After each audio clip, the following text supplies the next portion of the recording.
ఆంధ్ర తెలంగాణలో తక్కువ ఫీజులతో high quality results ఇస్తున్న ఏకైక సంస్థ తిరుమల్ ఐఏఎస్ ఇన్స్టిట్యూట్.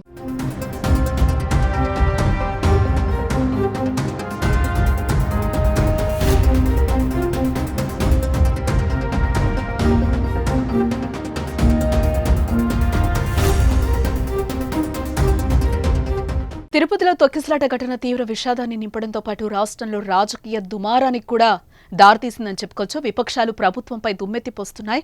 అధికార పక్షం టీటీడీ నిర్లక్ష్యమే కారణంగానే 6 చనిపోయారని 40 మంది గాయపడ్డారని వైసీపీ ఆరోపిస్తుంది. పోలీసులు టీటీడీ విజిలెన్స్ పూర్తిగా విఫలమైనందునే తొక్కిసలాట జరిగిందని టీటీడీ మాజీ చైర్మన్ వైసీపీ నేత భూమన కరుణాకర్ రెడ్డి విమర్శలు గుప్పించారు. ప్రజల ప్రయోజనాలను ముఖ్యమంత్రి చంద్రబాబు పట్టించుకోరని, తొక్కిసలాట ఘటనకు ఆయనే బాధ్యత వహించారని అన్నారు. సనాతన ధర్మాన్ని రక్షిస్తానన్న డిప్యూటీ సీఎం పవన్ కళ్యాణ్ ఇప్పుడు ఏం మాట్లాడతారని ప్రశ్నించారు. రోజా కూడా ప్రభుత్వంపై తీవ్ర విమర్శలు గుప్పించారు. వారి దర్శనం చేసుకుందాము అనే ఆలోచనతో వచ్చినటువంటి భక్తులకు తిరుమల తిరుపతి దేవస్థాన నిర్వాహకం కారణంగా వాళ్ళు ఒక రోజు ముందే నేరుగా వైకుంఠానికే వాళ్లను సాగనంపినట్టుగా ఈ ప్రభుత్వం చేపట్టినటువంటి చర్య వలన జరిగింది. చంద్రబాబు నాయుడు గారు ఆర్భాటం ఎక్కువ, ఆచరణ తక్కువ.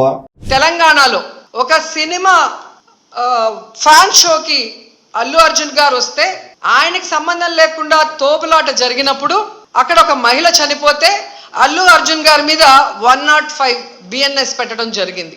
మరి అలాంటప్పుడు ఇక్కడ ప్రతి సంవత్సరం లక్షలాది మంది వస్తారని తెలిసి వాళ్ళకి సేఫ్టీ కల్పించి వాళ్ళకి అన్ని సౌకర్యాలు అందించి వాళ్ళకి టికెట్లు ఇవ్వడానికి క్యూలో ఏర్పాట్లు చేయాల్సిన బాధ్యత ఉన్న చంద్రబాబు నాయుడు గారి నుంచి, టీటీడీ చైర్మన్, పాలక మండలి నుంచి కింద స్థాయి ఎస్పీ వరకు మరి అందరూ బాధ్యత వహించాలి కదా. కానీ ఈరోజు ఎంత దురదృష్టం అంటే ఇది పద్మావతి పార్క్లో 5 మంది చనిపోయిన ఆ ప్లేస్లో జరిగిన ఎఫ్ఐఆర్. దీంట్లో 105 పెట్టాల్సింది వీళ్ళు 194 బిఎన్ఎస్ఎస్ పెట్టారు. మరోవైపు మాజీ సీఎం జగన్మోహన్ రెడ్డి కీలక నిర్ణయం తీసుకున్నారు. తిరుపతి వెళ్లి బాధితులను పరామర్శించేందుకు సిద్దమయ్యారు. కాసేపట్లో ఆయన తిరుమలకు వెళ్లనున్నారు. తొక్కిసలాట్లో గాయపడి స్విమ్స్ ఆసుపత్రిలో చికిత్స పొందుతున్న వారిని పరామర్శిస్తారని ఆ పార్టీ నేతలు ప్రకటించారు.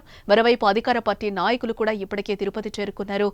రుయా ఆసుపత్రి వద్ద మృతుల కుటుంబ సభ్యులను హోంమంత్రి అనిత, పార్థసారథి, అనగాని సత్యప్రసాద్, ఆనం రామనారాయణ రెడ్డి ఇప్పటికే పరామర్శించారు. క్షతగాత్రులను ప్రభుత్వం అన్ని విధాలుగా ఆదుకుంటుందని మంత్రులు వెల్లడించారు.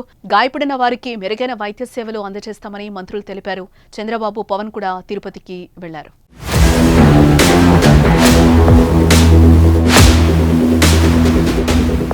వైకుంఠ ఏకాదశి సందర్భంగా వైకుంఠ ద్వార దర్శనం కోసం ఏర్పాటు చేసిన టోకన్ కౌంటర్ వద్ద గత అర్ధరాత్రి తొక్కిసలాట చోటు చేసుకుంది. మొత్తం 3 కేంద్రాల వద్ద తొక్కిసలాట్లో పరిస్థితి విషమంగా మారింది.